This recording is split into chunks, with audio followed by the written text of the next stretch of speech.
what's up? What's up? What's up? It's the one and only Furious Hip-Hop Gamer, Hot 97 Logitech GAMD, and we are live for episode 2 of the Cheat Code. And we about to set it off in a whole crazy way. Everybody that's in the chat, you know what I'm saying? Put your city in the chat so I can shout it out and show y'all love. I have a special guest that has a special software that he created that's gonna make games better. And what I mean by make games better, even Xbox. Shout out to my man Matt Booty, one of the head dudes over at Xbox, was talking about how he needs something. And what he need is something like what we about to reveal to you right now. So my man, he's been a guest on my show before, but we about to take it to a whole nother level right now. So without further ado, I want y'all to put y'all hands together at home looking at this right now. You know what I'm saying? This is that energy, baby. So show your love for the one and only, my dude, my big bro, GameDriver's very own, Big Rob. My dude, what's up, baby? Talk to me, son. What's good?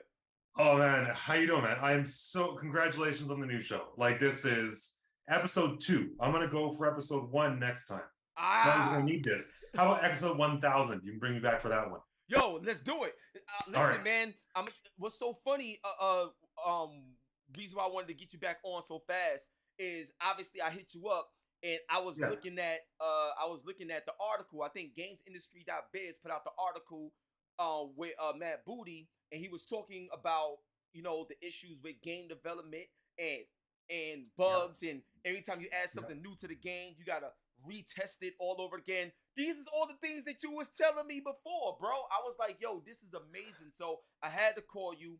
I had to get you back on, but also I wanted to know how you doing. I want to know the progress on GameDriver and what's the next steps, considering that we're in the next generation. So Rob, once again, let everybody know who you are, what you do, and what GameDriver is all about.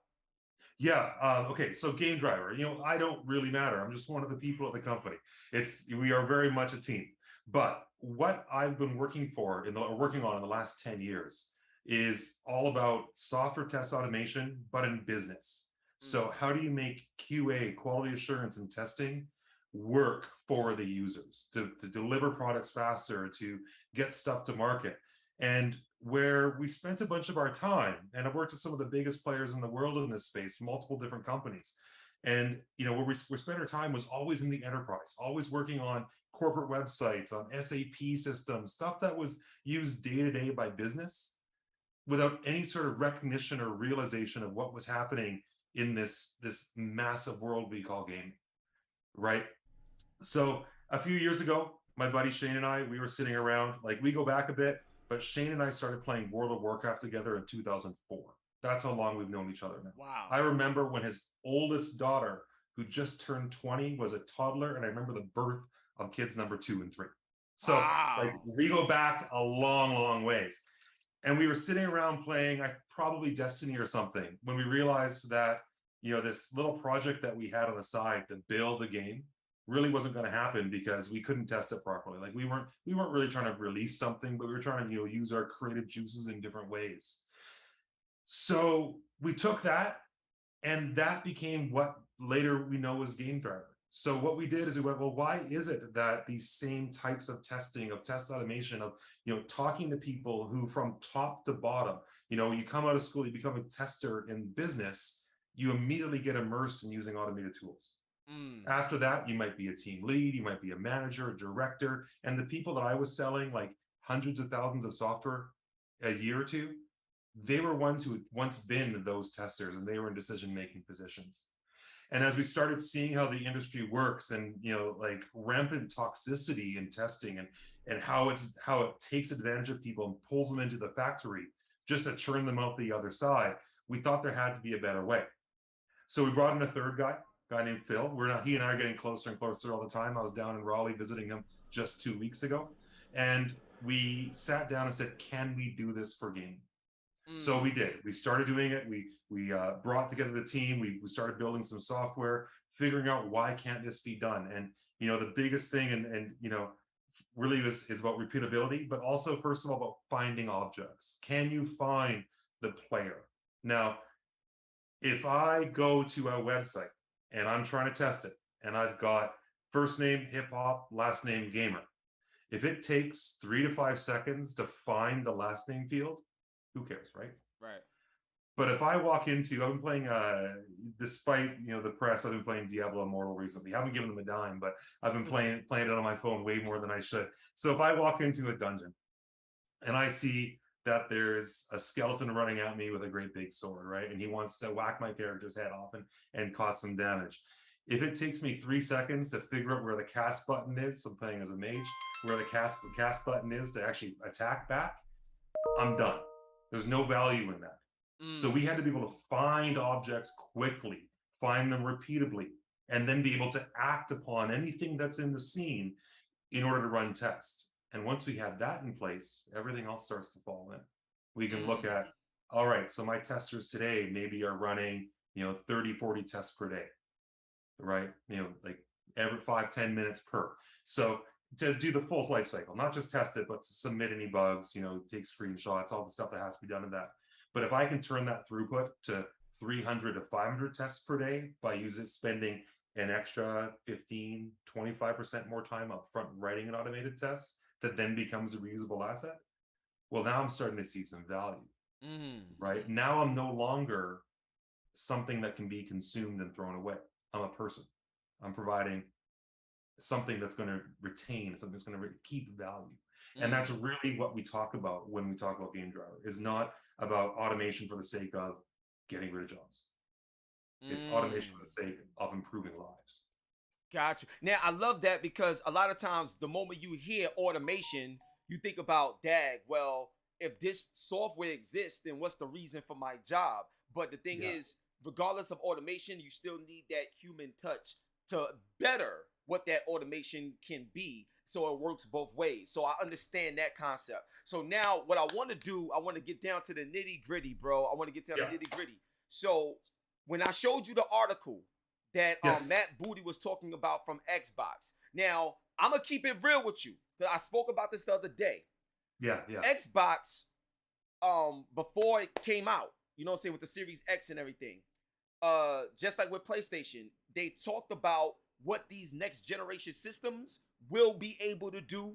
The one thing that Mark certainly likes to talk about is time to triangle, meaning how easy it is to get something up and running. And we've seen proof of that, because on the PlayStation side of things, it came out in 2020. It's 2022. And there's titles that are on PlayStation 5 that performs according to the message that they sent about what next generation will be, such as Returnal, Ratchet and Clank, and things of that nature, even Astrobot. So when it comes to Xbox, we know it's the most powerful console on paper, but at the same time, there hasn't been one title yet that's an Xbox title that has been released that showcases what it's supposed to be able to do and the reason why you brought the system in the first place. So when Matt Booty was talking about all of this in terms of the development issues, the delays, and every time you want to bring something in, you got to retest everything, he said it himself that he wished that there was an AI solution that could just take care of all of this. So if Matt Booty was in front of you right now, pause, because I know that sounds funny, but if Matt was in front of you right now with this problem, how do you pitch? How do you tell him that GameDriver is the answer? Let's go. First of all, give him a hug, because he's done more to make it clear what we're trying to do than we've been able to do in years. Quite frankly. Like this is a big shift. Now, then I talk about AI, because his pitch was a lot about trying to have bots and AI do it. And, let's take a step back from that, though. I can talk about, we've only got half an hour here. I can talk about AI and testing across all domains of testing for hours if we want to. And I will touch on some of that a little bit. But let's talk about Xbox, Series S, Series X, and everyone's favorite whipping boy in this space, Cyberpunk 2077. Yeah. Right? Okay. Yep. So we're building a massive open world game. We're CD Projekt Red. We've got a hard release, and we've sold roughly $850 million in pre-orders. Now, if I'm that studio, I have to put out that game before I can see $1 on it. So it's not just it's got to come out sometime. It's that they can't actually realize any of that money until that game ships. Got it. Okay. So I want, like, I'm trying to think about the hard decisions that are being made in the boardroom before it's decided to put it out. So you've got multiple consoles: Series X, Series S, the Xbox One, PS5, PS4, and PC. You're going to launch on 6 different platforms on day one. Now, you're not even able to fully test one platform. PC, right? It wasn't fully tested from start to finish. Definitely wasn't fully tested. Definitely wasn't. How are you going to throw 6 times more resources at the problem to test on all 6 of those platforms? Right? You're not. You can't do it. This isn't an AI problem. This is an automation problem. This is simply a scaling issue. Until we start making testers that have 4 pairs of thumbs that are able to play on multiple time, and focus on multiple scenes at the same time, we're not going to see this problem resolve itself. This isn't an AI issue yet. What this is, though, and we know that since we're not getting even through one full set of testing, that's why I say it's not a jobs problem. We're not trying to replace jobs. What we're doing instead is saying that the tester can write the test on the lead platform, and then they should be able to run it on all of the other platforms and look at the difference in the results that come back. Simultaneously, right? Simultaneously, yeah. So I write my test on the PC because that's what we have. We all have access to those. And then I've got some dev consoles and on all my different platforms. And I tell my automated build server when the build comes in to run my smoke tests, run even a smaller subset of tests across all of them. Now I'm going to start seeing very quickly there's performance differences, there's bugs that are popping up in different places, but I'm getting that feedback back to the development studio instead of in 2 or 3 weeks in a bundle from the outsourced testing studios that are being used. Right. They're getting it back and in-house the next morning when they come in the next day. Wow. Right? Now let's think about this for a second, just to carry on for one more moment.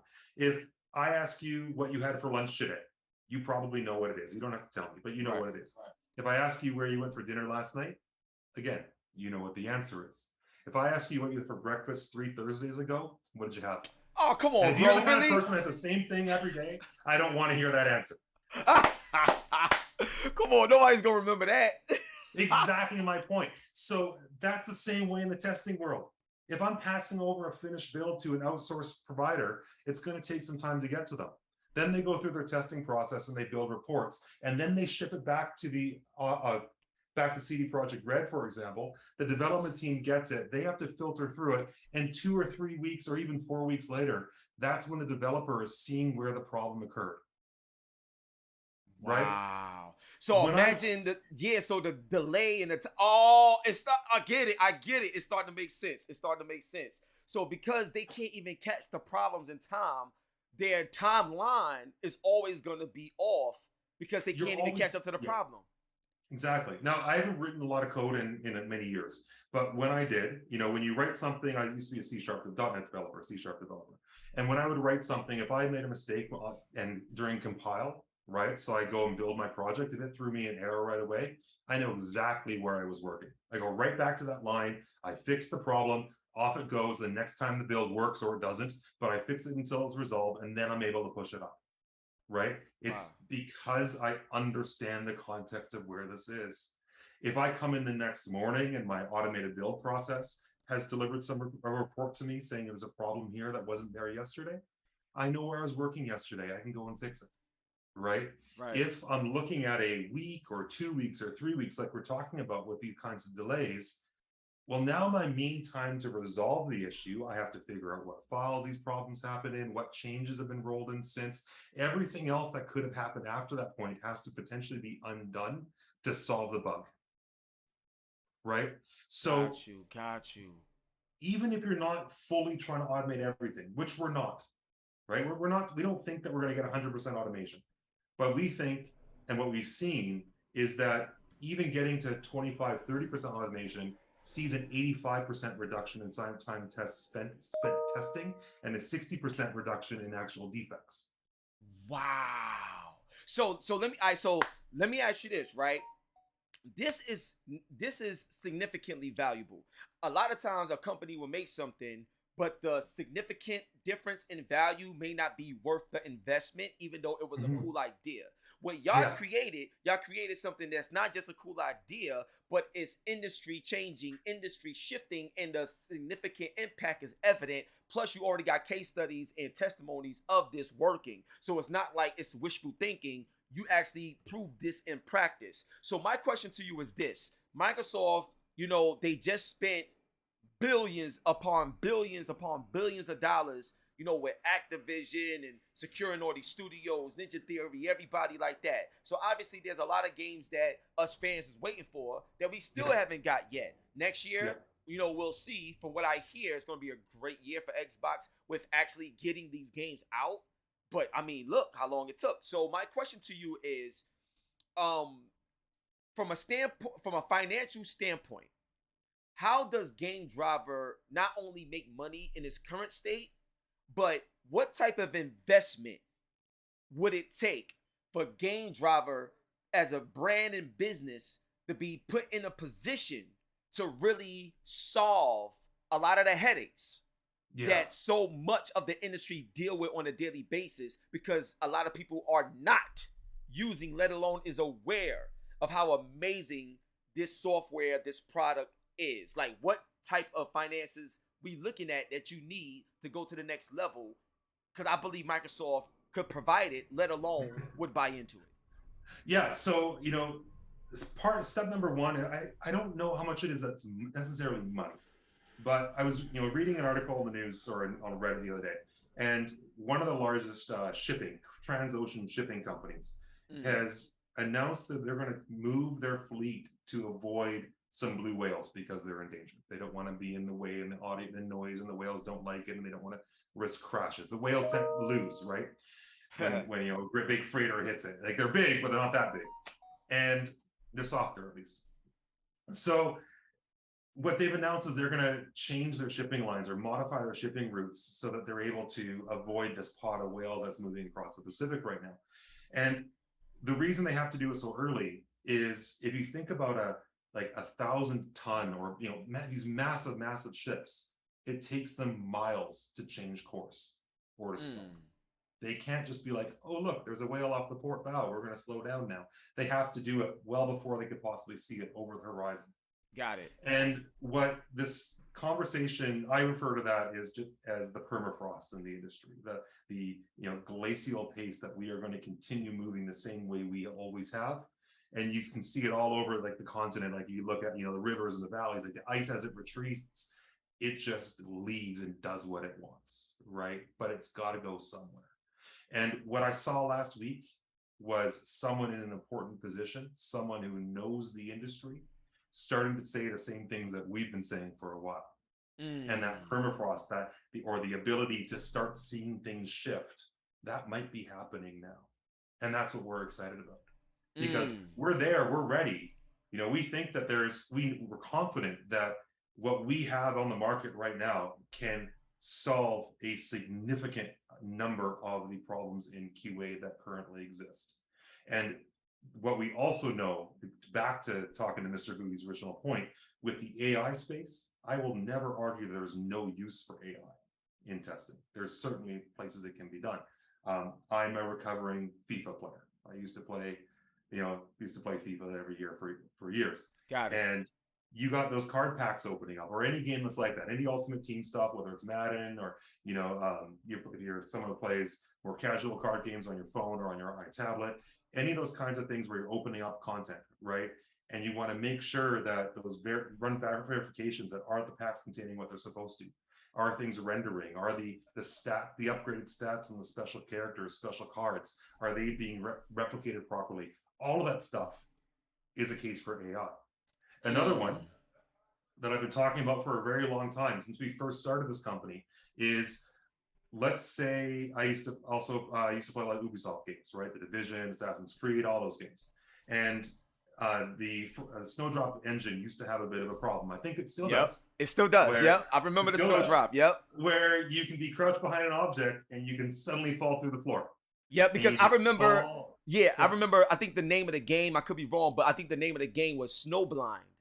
When that came out, it was a shooter. I think it was called Yeah. Snowblind off the Snowdrop engine. I could be wrong, but I Yeah. believe I'm right. But go ahead, man. I mean, like they use it's their proprietary engine. They use it everywhere, right? Just like EA uses Frostbite. Yes. And yeah, so with the Snowdrop, and it happens in lots of other games, but I pick one that from an example I can remember. I remember being actually playing with Shane, and we were playing the Division, and we were crouched behind a car, and we were just getting involved in raiding, and he might have gone down, and like this intense scene, and I crouched and I fell right through the floor. And all I saw on my screen is my character's model just falling through white space until there's a hard floor at the bottom where she goes splat. And then you've got to come back and get her from the front. Like, it just breaks the entire immersiveness. Absolutely. Now, that's the kind of thing it doesn't make sense to throw human bodies at. That should be AI. Why not have a robotically controlled player going through a scene and touching on all these objects, seeing how the meshes fit together? And as games get more, the geometry gets more complex and the models get more complex, you're going to start to see even more of those little interface points where problems can occur. I sympathize with the problem. I'm not sitting here trying to blame someone, but I'm just trying to recognize that there's a sign, right? Those use cases, let's make those automatic. Let's bring in AI. Let's not make someone's job doing that.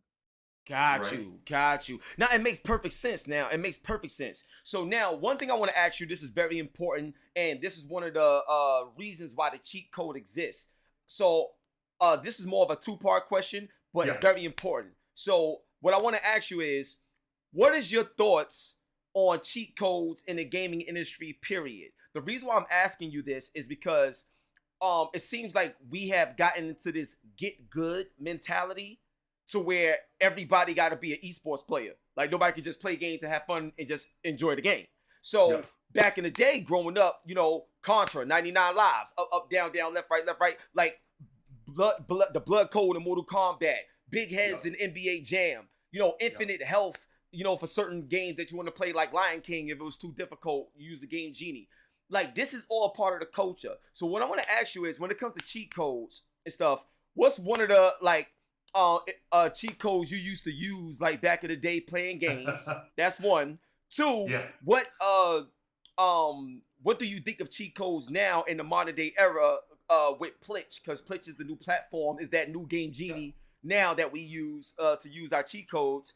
And three, what makes you the cheat code in your field, considering that you have GameDriver and things of that nature? What makes Rob the cheat code in the gaming industry and tech overall? I know that's a loaded question, but yeah, let's go. Man, like, you start with the softball questions, then you go straight for the throat. All right, so I'm going to tell another story. Up, down, left, right, BA, select start, because I played with my mother-in-law most recently. I got an old Nintendo out. My sister's married, great guy, and we were over at his place for Christmas. He and I sat down, played some original Contra. Definitely the last game. Definitely some last game I played with proper cheat codes. That's probably right before COVID. It was also a really good time for us to get together, because we don't spend that much time together. They live in a different city. I obviously don't know him as well as I know my sister, and it's good to spend time with Kyle. So that's that answer for that part. Number two, a lot of time that cheat codes exist in games, not all the time. Like big heads, that's fun, right? Unlimited lives, that might have been a development type thing. But a lot of times when cheat codes exist in a game, they're there because they were put in for testing. Right, level saving with loadouts that you can move to a certain place to test a subcomponent of the entire system. Right, now you got to remove all that stuff, and that's where the risk is. If you don't remove it when you want to, then you start getting into the problems. Some of the other problems that can happen. I'm actually going to update my response on that first question though. The last time I used a cheat code was Crota in Destiny 1, when you could disconnect the cable and have the whole raid wipe, and the guy would come back in. I love it. See, just not to cut you off, but what I want people to understand is that cheat codes are always a part of the culture. I embrace it. Yo, I use cheat codes on like so many things, Cuphead and stuff like that, because it's my own experience in single player and stuff like that, offline stuff. You know, not use against somebody. Yeah. But what I'm saying is, there's so much more fun, and there's so much more that I don't got to think about that allows me to just focus on what I want to focus on and have fun with that. Even when it comes to games with story, I can actually zero in on the story instead of like, dang, I'm losing ammo, or dang, I'm doing this. Like certain things take you out of the experience because a lot of stuff is filler. Because a lot of games nowadays is so grind heavy that they force you to do so much other stuff just to be well leveled up for what you're going to do in the main story. But sometimes you just want to go through the main story because sometimes the side quest is whack. So it's all about how you want to do it. But I'm sorry to interrupt, but I'm passionate about this, bro. And I love what you said. But go ahead. You know, the other game I'm playing right now is I'm replaying. So, you know, earlier this year, you were talking about how PlayStation's had a really good year. I have a PS5. So I was playing, you know, Horizon Forbidden West came out. Woo! And I picked it up and I was in the opening scenes, right in the tutorial, that you've got to fight a fairly advanced, creature, and the game took sympathy on me and killed it for me because I was missing too much. The scene just ends, right? So a couple weeks ago, I was over at Gamescom in Cologne, and I I took the train up to Amsterdam. I saw a buddy from high school who works at Guerrilla Games and is a world designer, and we were talking about this scene. He's like, "Oh yeah, we put it in because so many people had forgotten how to play the game that we wanted to, you know, whatever, you know, story or something like that, right? Like, you know, they intentionally built it so that this snake would give you, when it dies, would give you a sense of accomplishment, and it wouldn't just go kill everybody in the first 10, 15 minutes of the game." So I've gone back and I've been playing Horizon Zero Dawn again when I have time, and I was, you know, I'm a couple hours, maybe 10, 15 hours into it. I've been feeling like I'm pretty good. I'm shooting things in the head, in the eyes. It's amazing, right? I'm like and I said to him, like, yeah, I'm doing a lot better. And then I realized that I had turned the difficulty way down because I just want to get through it. I want to enjoy the story before going back to Forbidden West. Thank you. And that's what I'm talking about. I love that because at the end of the day, you know, from a statistic standpoint, a lot of people don't realize that the average game purchaser is 33 years old or between the ages of 33 and 36. And a lot of them either got kids, they got jobs, they don't got time to just play everything and sit at home and whatever. So when you can actually buy a game and complete the game that you buy because their settings, look at Sifu. They just added the Superman run. So you could be invincible and just get through the game and still have the same enjoyment and nobody's left out. Even Amy Hennig, with the new game that she's working on, was talking about the same thing. Why would I make something that everybody can't enjoy simply because I want to prove a point that I'm extra hardcore? Nah, it's for everybody. So I love what you were saying about that in terms of cheat codes. And once again, what makes you, though, when it comes to GameDriver and what you brought to the industry and what you continue to build on, what makes Rob a cheat code in the industry? Well, not me. I'm a nobody. I'm just one person. But I don't say what makes GameDriver a cheat code in the industry. And what we're doing, what we think is that we think it's possible to release more games at lower cost and have a better opportunity to make more money. And what I mean by that is, going back to Gamescom and talking to some people there with some smaller studios, they're really scared of things like Game Pass. How does that affect their revenue model if they can't sell licenses anymore because it comes out of a subscription, right? Like the top artists on Spotify and like Apple Music, they are doing really, really well, but the ones at the bottom, like the long tail, they're getting left behind. So, what I was talking to these guys about was, look, you're an indie shop, you put out one game, you're looking to put out your second game. If you're an indie studio, a small studio, we give you GameDriver licenses because we want you to get ahead. That's how we give back. Wow. Right? So this gives them a leg up on the big guys because they've got their very waterfall type specific process. And if they can move out, I talk about cost centers and these things I never really paid attention to before the last couple of years. But if your QA group is coming from a bulk contract that somebody else is paying for, they don't necessarily see it as their problem. They're like, well, it's going to be paid for by somebody else, right? Wow. But if the testing services companies, they're not picking up our product and starting to use us as well. So those who do use us, or bring in automation in an effective way, they're going to get ahead. We think that's what's going to happen. So if I have to say, how does GameDriver become a cheat code? We help people who are making games get them to market faster, so you don't miss your window. You don't want someone else stealing your idea and the passion project you worked on for 3 or 5 years. Or if you're working somewhere a little bit bigger and you're in QA, you're like, I want to figure out how I can move to the next stage of my career. That's exactly what we do. I tell that story at the beginning, right? Seeing people who had built their entire career spans, going from being manual testers to being, leaders and executives in the organization, or mentors for other people as they were coming up, whatever your interests may be. Wow. So we help them too. At the end of the day, we're here to service others. That's what our business is. Wow, this is, bro. Rob, I missed you, man. You know what I'm saying? But this is incredible, bro.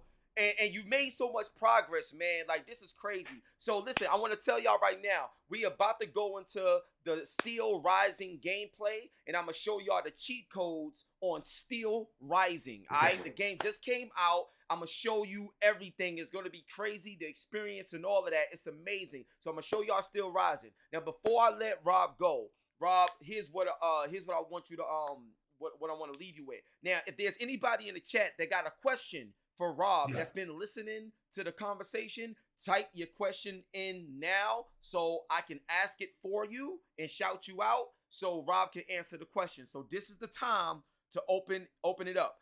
Okay, Mastermind. Mastermind asks, could GameDriver help with Web3 game development? Of course, yes. Break it down. So the short answer is yes. And you're working Web3. When I think about that, all I look at is regular game engines and persistence, right? We've got both those things taken care of. You're looking at your temporary environment, your persistent environment, and how do we integrate with those? For sure, we're in that space. Wow, y'all do everything, bro. So listen, like I told you, one of the reasons why I really wanted to get you back on, because obviously you got to strike when the iron is hot. But I want Microsoft to see this. I want Xbox to take a real look at GameDriver. And honestly, if Xbox takes a serious look at GameDriver, and I'm gonna reach out to my people to make sure this happen. Yeah. If Microsoft came with a proposal where they wanted to like acquire y'all and have GameDriver as a part of the ecosystem of Xbox for this very purpose and stuff like that. Yeah. And the reason why I say that is because Xbox message is about gaming for everybody and make sure everybody is together and stuff like that. Would you do it? Are you open to allowing your baby GameDriver to be acquired by Xbox as long as it's the right fit or the right deal for you? Are you open to that? I'm open to all things at all times, but I'll tell you this: I'd sell my PS5 and buy a Series X. Wow! Bang bang! Start game. Shots fired. That right there. That's how you end the interview. That's how you end it. Yo, Rob, I love you, man. Bro, I thank you so much for coming through. Literally, I called you and you here now. Like, thank you so much, Rob. I love you, man. This is amazing. I hope you enjoyed being on the Cheat Code show and the way it is. I'm honored. I'm honored to be back, dude. I am so happy for everything that's been going on. I know we've been out of touch for a couple of months, but I've been following you, seeing the growth, seeing your brand and what you're producing, get the quality, just not even the quality, just people finally recognizing what you were already doing and giving you having more opportunities. I appreciate everything. And like I said, I need to have a voicemail that I can use as my alarm clock, because like when you called me, I live out west, and when you called me, it was early in the morning and I was asleep. And then the second we talked, I'm like, wow, I'm awake. Yeah, son. That's how it's supposed to be, baby. So on that note, make sure y'all go to GameDriver.io, correct? GameDriver.io. Yeah, that's right. Look, make sure y'all go to GameDriver.io. Take a look at it. A lot of y'all that may be game developers or aspiring game developers or no game developers, put them on to this. This right here is a game changer, period. It's a shift in the industry, period. And if you want better games that don't need to be patched all the time and just work, you know what I'm saying? This is the way we get that to get done, period. You know what I'm saying? Also, don't forget, as you see, download Plitch. Scan the QR code if you want to. Download Plitch, check it out, experience these cheat codes. My man Rob and GameDriver is a cheat code in their own right. I love them. So on that note, let's get it popping. It's the one and only Furious Hip Hop Gamer, Logitech GAMD on your hot 9-7 every day. That's my word. We be right back with SteelRising. Let's get it. Wow.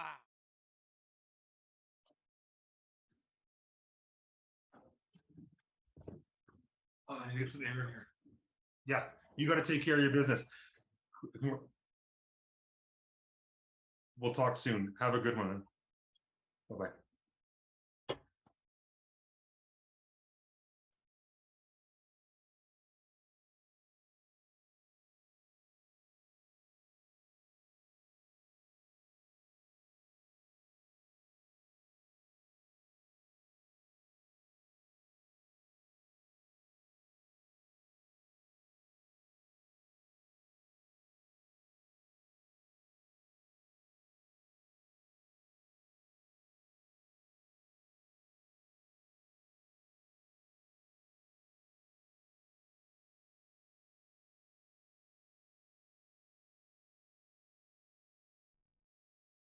Yeah. Now we back, baby. Welcome to the cheat code. It's going down. And I'm about to show y'all the cheat codes that I use on SteelRising. So let's get right into it, yo.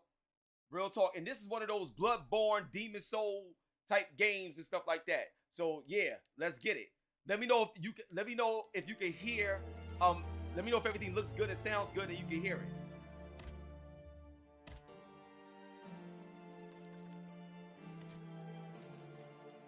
Alright, so this is what we're gonna do right now. This is what we're gonna do. I want y'all to pay attention and focus. So right now, I got the Plitch app downloaded, right? I got the Plitch app downloaded on my phone. Where it says prepare, you hit prepare. Boom. When you hit prepare, it unlocks the option to choose whatever cheat code you want to use. So the cheat codes that I love to use with this game is one, Anima Essence. Anima Essence is like your currency.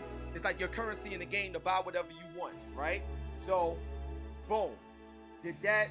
Then unlimited ammo. Definitely want to use unlimited ammo. Hit this.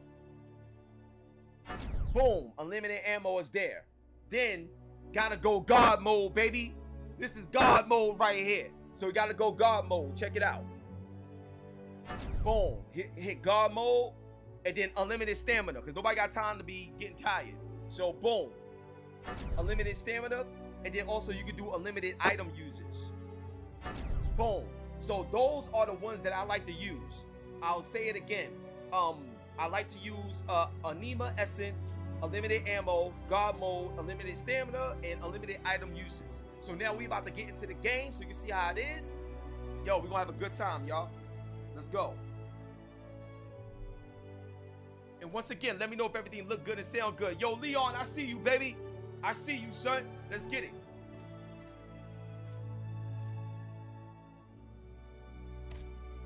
All right, we're going to load up the game. Let's go. Mastermind, you know what it is. God mode all day, son. Let's go. So please like, subscribe, share, all that good stuff if you're having a good time. Let's go.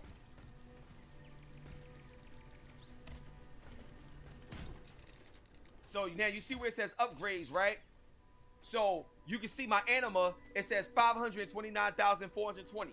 Now these things right here, they cost $1,000. So I could just boom, power up. Boom, power up. Boom, boom, boom, power up. See what I'm saying? I could go to my weapons, right? I can see the weapons that I got, and I could choose the, update that and stuff like that as well. Then I could come back, go to equipment, right? Now, if I go to my shield, this shield is the best. I come down here to armor, I got all my stuff. You know what I'm saying? I go to inventory, go to modules. Now you see this, right? Where it says grade 1 effect. I can hit that. Boom. That's there. So I'm just letting you know, even right here, I could buy these things. You know, this is all the stuff that I could buy. I could buy Spirit. I could buy all of this. I could buy 7 of them, 5 of them, whatever. Boom. Easy. See what I'm saying? So I'm just letting you know, it's such a dope way to just experience the game, yo. Then you go to equipment. So these is all the new things I can buy. So I'm gonna purchase this. Boom. Bet. Easy. I just brought all that stuff. Now I can go to upgrades. Go to my loadout. Oh wait, hold up. My bad. I'm supposed to go to boutique, I think. No. I'm supposed to go to equipment, I think. Now I'm at equipment. Boom. So now I got all this other stuff. I could be at the highest I want to be. Boom. I don't gotta wait. I could be at the highest I want to be. You know what I'm saying? This is dope, yo. Yo, Leon, facts, the AEW game. I'm looking forward to that too. Yo, Walter, what's up, baby? Now let's go.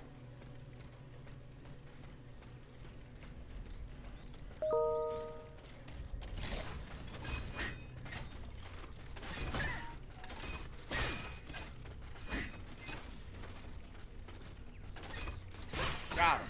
Oh, shoot. Hold up. Got him. Got him. All day, let's go.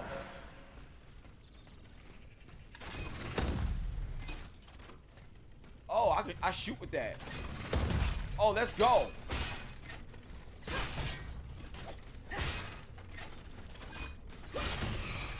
All right, let's go. I didn't know I could shoot with that one. So because I can shoot with this, that means I don't have a shield to block. So what I want to do is, I love having a shield. So let me go back to hold up. Wait a minute. Hold up, my bad. I'm trying to set it up so that I can have my shield. Yeah, boom. Got the shield here. And then, and I love the fact that I can just choose whatever I want to use. You know what I mean? Regardless of power or whatever. I can just choose whatever I want to use. And then, boom. I love that. I can play the way I want to play instead of the way the game would force you to play because of what you're going up against. Let's go.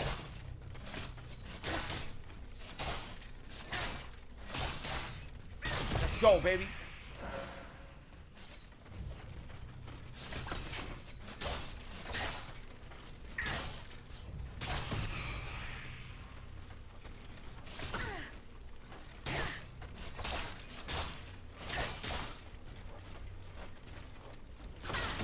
Got him.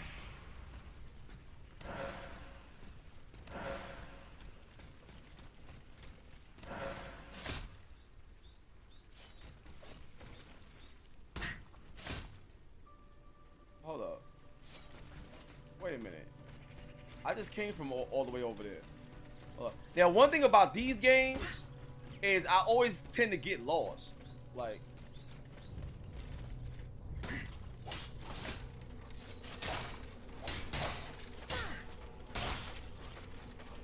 yo, these headsets is fire. Because I literally heard them creeping. Let's go. Yo, Frank, much love, dog. I appreciate it. Yo, Wood, what's up, Wood? Yo, Joseph, what's up, baby? Once again, make sure y'all check out that pledge. Can I get through here? Oh. I guess I'm supposed to go. Wait.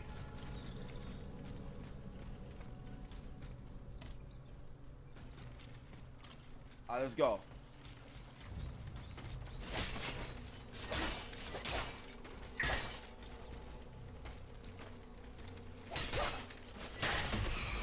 Let's go.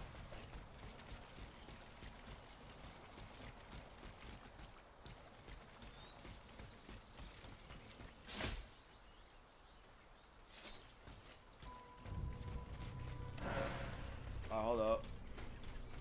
Go over here. Let's go.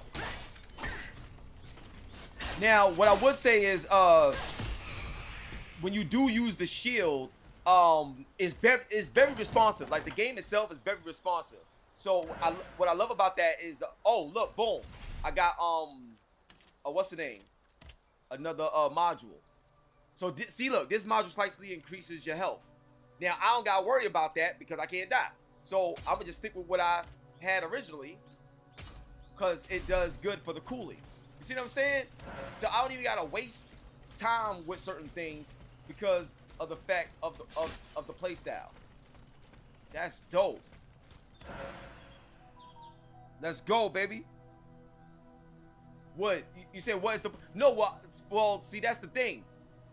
It's all about the experience, just having fun with the game. You know what I'm saying? It's all about the experience. Like I never, you know, played this game. Guard, killed by the automats that replaced them. So just getting through the game, learning the story, all this other stuff, that's the enjoyment. Just playing the game. You know what I'm saying? Experiencing it. That's the enjoyment. Wait, I gotta defeat the unstable automate to activate the vegetables. Oh, so I gotta defeat who I gotta fight? I'm about to fight somebody. Oh shoot. Okay.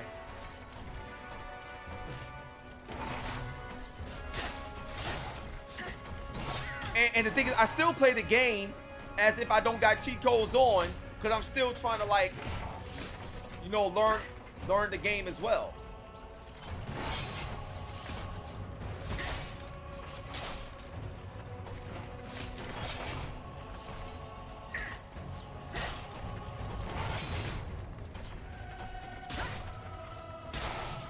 The parry is really good. I can tell you that right now. The parry is really good.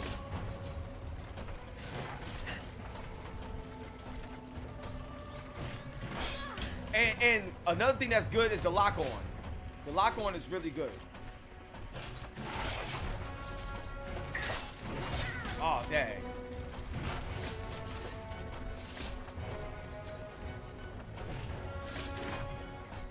See, this is what I should have used the range attack. Now, what's another thing that's dope about this game is that you can actually pause it. Like, if you play like a lot of other games like Bloodborne or whatever, you can't pause it. Like, if I try to pause it, this screen will come up, but the game is still going on in the background and you're going to die. So I love the fact that I can actually pause the game. But I can't, you know, change my weapons and stuff like that. You know what I'm saying?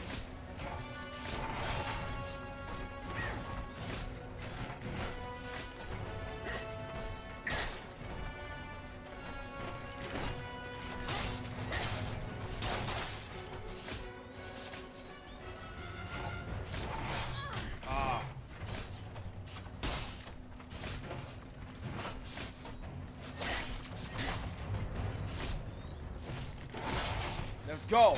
That parry is dope. Oh, let's go. Let's go. Let's go. Got it. That's dope. So yeah, like I still play the game as if I don't even got it, as if I don't even got cheat codes on, because I still want to like learn how the game is played and stuff like that. You know what I'm saying? Like if I didn't say nothing, you wouldn't even realize I had cheat codes on. Ah. But see, like stuff like that, like one little mistake and then you gotta start all over. That's not cool at all. I just got a module key, baby. Let's go.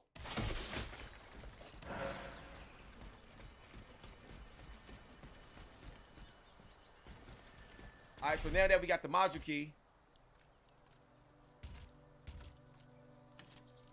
Oh, okay.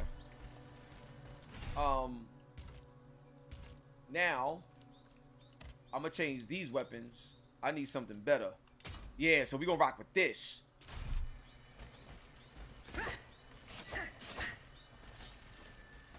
Hold up. Wait a minute, that's a shield? Wait, I got two shields? Oh, I didn't mean to do that. Hold up. Come here. I didn't know that was a shield. Alright, cool, let's go.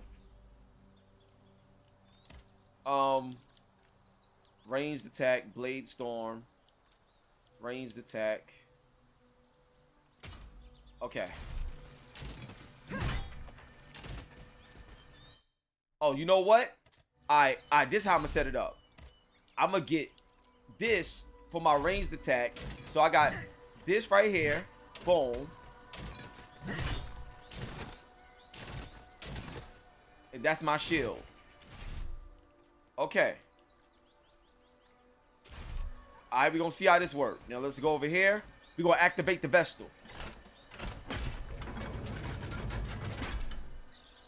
Mastermind, I'm telling you, yo, like cheat codes, dog. So now let's level up again. Boom, boom, boom, boom. Now you know what I'm saying? All leveled up. Matter of fact, let's level up some more, just cause we can. We're gonna put everything on 4. Boom, there you go. I need 3 keys to upgrade. Only got 1. Okay. Bet. Now let's move on.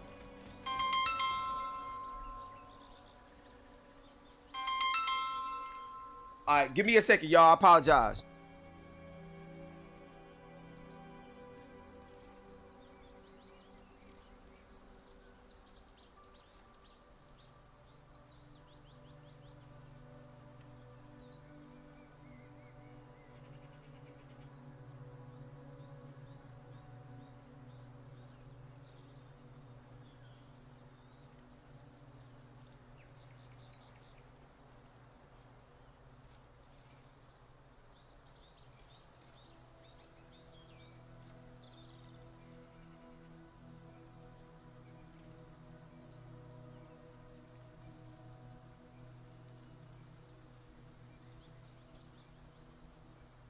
I apologize for that, y'all. But you know, I always got a lot of business going on. Let's just say I have a surprise interview that's going down that y'all gonna see in a couple of days. You know what I'm saying? So I got a lot of stuff going on. You know what I mean? So it's always crazy. Y'all know how it is with me. But like I said, make sure Plitch, download Plitch, yo. Sign up, download, try it out. Plitch is fire. All right, now let's go. Looks like we gotta go up here.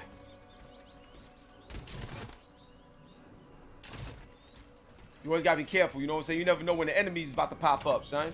The ops is always there, you know what I mean? Oh, I got a new shield. You have just acquired a new weapon. You equip it. Alright, so let me see what weapon this is. Special move, but dope. So you can just change the weapon like that.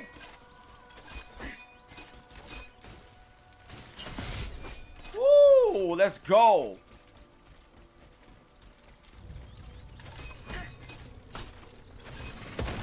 Let's go.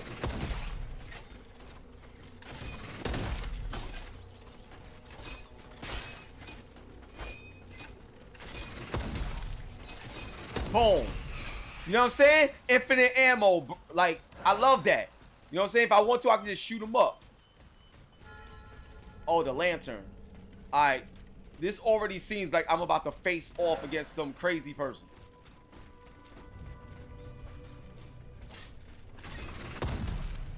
Let's go.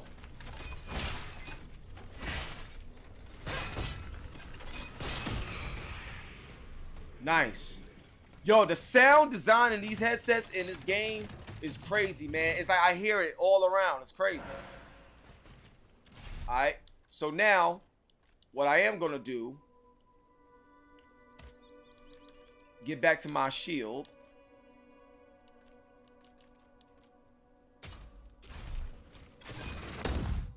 Yo, why does it do that? Oh, alright, cool. You have acquired a hand cannon. I bet. Oh, so this guy alchemical damage. Okay.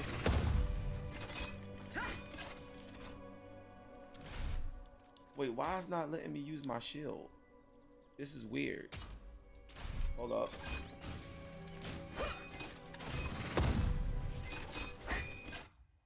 My bad, y'all. See, one thing about games like these, like those Bloodborne games, it can be confusing sometimes on like where your stuff is at. Like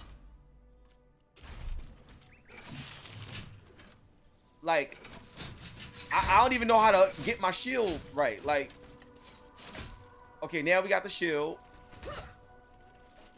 You know what I'm saying? It's like, I just wish they made these style of games more easier to understand when it comes to these particular options. Boom, got the shield.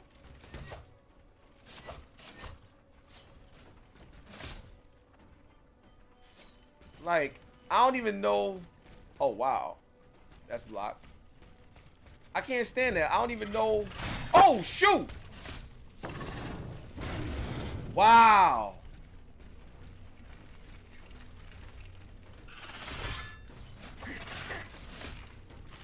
All right, okay. I'm about to shoot this person.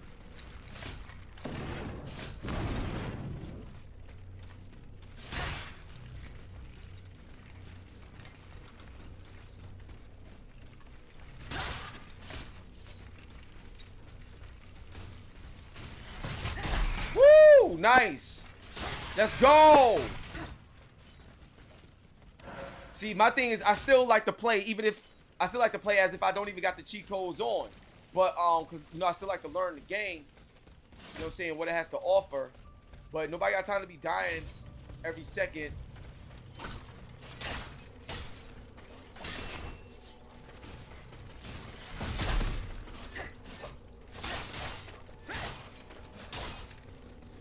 Like, I'm trying to have fun playing my games.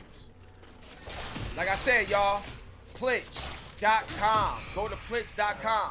Y'all want to try this stuff out? I'm telling you, don't knock it till you try it. This joint is fire. And it's fun. Woo! Let's go.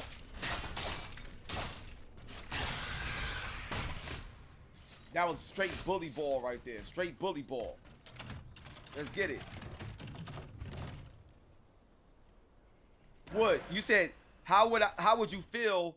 He said, how would you feel if your favorite basketball team came out and didn't try, but they said we had fun? Okay, so that's an easy question.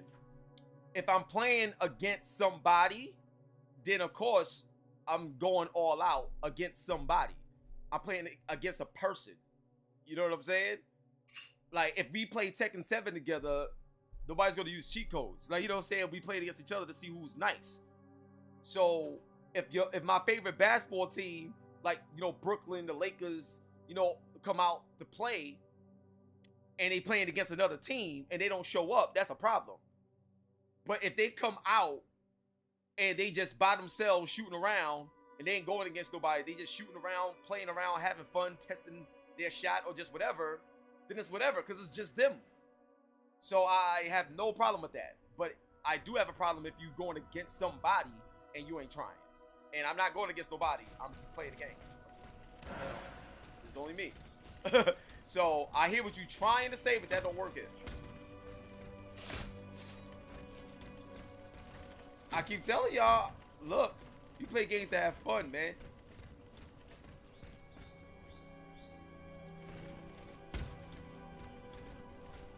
Trying to see if there was something else to get up here. Yeah, I guess not. All right, let's go. Master, I know we need it for PlayStation 5, man. Is just beyond We this need it for world. PlayStation 5. Red Infamy just stepped in the building. Love you, baby. Let's get it. All right, so we gotta activate this next vessel right now. And as you can see, this is another checkpoint right here. And boom, once again, we gonna put 5 on it. We're gonna up that level to 5. Now, keep in mind, look how many hits it's taking me to destroy these regular enemies, and I'm already done leveled up like crazy. You can't level up like this if you just play the regular way. So it shows you how off balance the game is naturally. Like, naturally the game is crazy off balance to just beat you all day. So literally all I'm doing is just leveling the playing field to have fun. See what I'm saying? I'm telling y'all, gotta try it out, son. This joint crazy. See how much more fun you have. Oh shoot. Oh shoot, I didn't even see that person over there. I would have been really upset. Oh shoot, that joint scared me. Yo, I'm telling y'all, the sound effects is crazy on this game. That joint just crept up behind me, yo. That was crazy. I can't stand them games that got enemies that come from like everywhere and they just pop up on you. Oh shoot, hold up, that was disrespectful.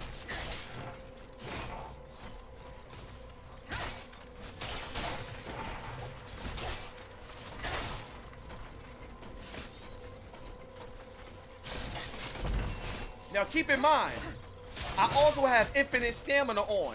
Now imagine playing this game and I didn't have infinite stamina. I would have been tired. I would have been destroyed easily just now, yo. Easily. Come on, man. Let's go, baby. Word up.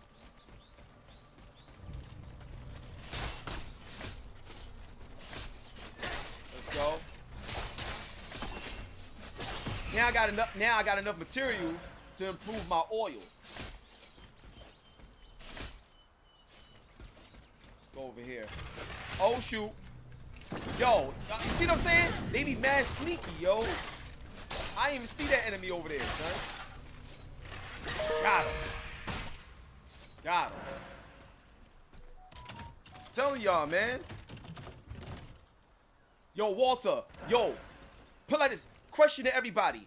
Who right now loaded up Sifu again, but started playing it with the Superman run where you're invincible just so you could like experience the whole game? Imagine buying a game and you can't even like finish it because it's that difficult. But there's a way for you to finish it. Come on, man. That's dope right there. But how many of y'all are playing Sifu right now, but with the Superman run? Matter of fact, why do you think they even put that in there? Like, you know what I'm saying? Do y'all not understand that these game companies have all the data behind the scenes to know the behavior of how people play games and enjoy games? Did you know that this game right here, if you go to options and you go to notice this is a Bloodborne type of game, but it also features an assist mode. So you can enable assist mode and put the damage reduction down so you don't take as much damage. So it can be more balanced. You could keep your anima essence after you die. Because if you die, you lose all the points that you gathered. You know what I'm saying? Endurance regeneration speed. So now you could have more stamina. You know, easy cooling. Why do you think they added an assist mode naturally in this game when normally they don't do that? The stats and the data behind the scenes, you know, when you turn your game on and they tell you accept this, accept that, accept this, or share data, are you okay with that? And if you're not okay with it, you can't play the game. Come on, bro. It's a business and behavior of how gamers are and react to certain games, so companies know what to put in the games to reach more people to play it. Do you not see what's going on here? I love being right. I keep telling y'all. Go to the game, baby. Let's get it. Oh, I need a tool to break this. What do I need? Yeah, I need a tool to break this. What tool do I need?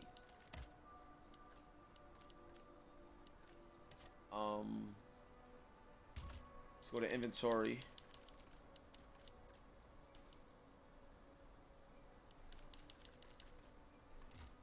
Materials. Now, see, in a situation like this, like, I wish they would just tell you where it's at. Like, I need a weapon. What do I need? Like, just tell me where it's at so I can go get it. I don't like when games try to make you just run around and find stuff. Like, I don't mind them doing it before a certain amount of time. You know what I'm saying? And then after like maybe 30 seconds, if I don't find it, okay, tell me. Uncharted does that, and that's such a great feature.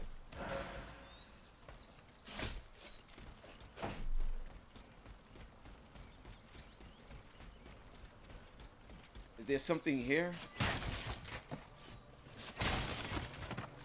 See, now I gotta go searching for something, and I don't even know where stuff at. Let's see if there's anything over here. This is blocked. I can't go through there.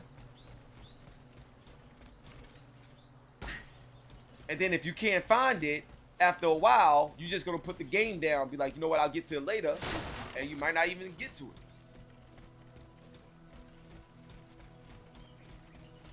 Like, they should just tell you where it's at. What do I need, or where it's at? Now, this looks like I should...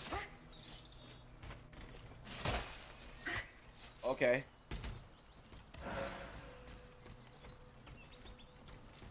Hold up, maybe there's something... Oh! Maybe I can jump over here. Oh, there we go. Ah, see, there we go. Okay, I figured it out. Let's go, baby. Yeah, they need to put a waypoint system in games like these. Let's go. This boat will take me to Paris. Alright, about to go to Paris, baby. One thing I like about this game, though... Oh! One thing I like about this game has more narrative. So I really like that. This game has a lot more narrative. Let's go. Oh, shoot. Hold up.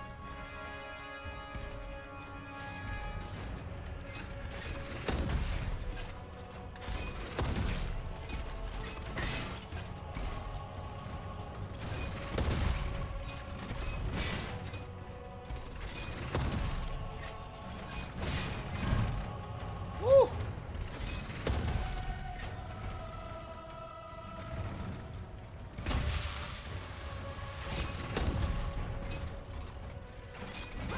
Oh, shoot, dang.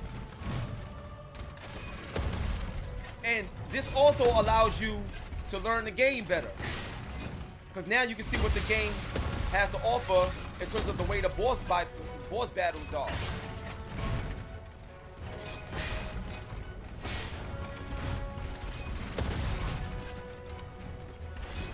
I will tell you this game is very responsive. I love the fact this game is very responsive. Because like some games like Bloodborne is not properly responsive. Because Bloodborne has frame rate issues.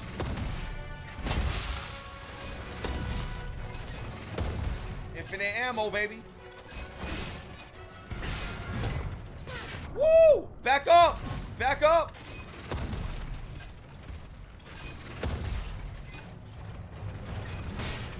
Ah.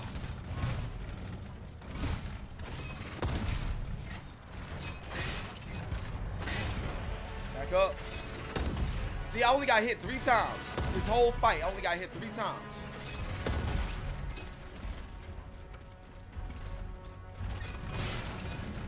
Yeah! Woo! That was close. Let's go, baby. Let's go, grade 2. And we got another key. Let's go. So let's get that grade 2 going.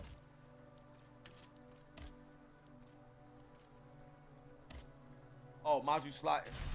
Okay. Anyway, let's travel to Paris. You see what I'm saying? I only got hit 3 times that whole joint. So I know how to play it. I know how to, you know, I'm nice. It's just that one hit. Now, keep in mind, I leveled up. I leveled up already. So imagine somebody that didn't do what I did, how long that match would have been, and they probably would have died like 80 times. Like 80 times before they would have beat that. Come on, B. That's crazy, B. So yeah, it's going down, y'all. So look, I'm enjoying the game so far. I like it. First is they got a good narrative so far. When you start the game from the beginning and everything, and you learn what your role is being a bodyguard, so it does have a good narrative. You know what you're doing. So that right there is great. 2, the fight mechanics is very responsive, which is great because the fact that it's responsive in a game designed like this is much more fun to play because of how responsive it is. So that right there is great. 3rd, I wish these games had better waypoint systems, but it wasn't too hard to understand where to go, as you can see. 3, you have to be very careful that you don't die, because you'll lose all your anima essence, and then boom.